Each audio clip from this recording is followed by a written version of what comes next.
Police and investigators look on as a tow truck extracts a burned-out car from the home of the mayor of a Paris suburb.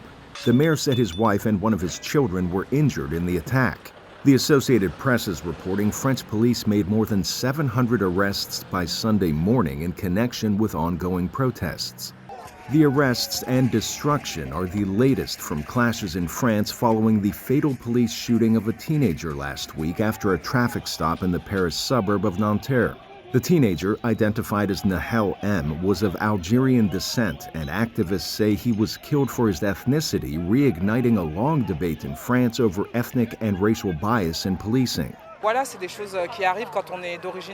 are the things that happen when you're French, but with foreign roots. We're not considered French, and they only look at the color of our skin. Where we come from, even if we were born in France, you can't just kill someone for no reason. This has to stop.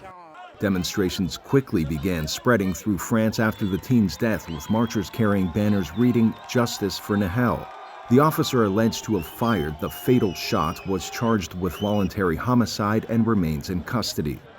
Authorities responded to rioters by deploying tens of thousands of police and security personnel. France's Interior Ministry says scores of police officers have been attacked, with thousands of people arrested, more than 1,300 cars burned, and hundreds of fires reported in buildings.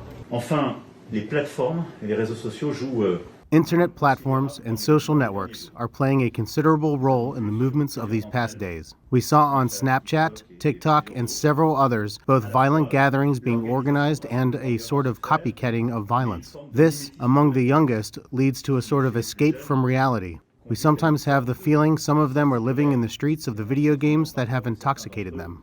The United Nations Human Rights Office issued a statement saying this is a moment for France to seriously address the deep issues of racism and discrimination in law enforcement. It is unclear after the dip in arrests and violence what comes next in France. Nahel's funeral was on Saturday. Arash, Arabasadi, VOA News.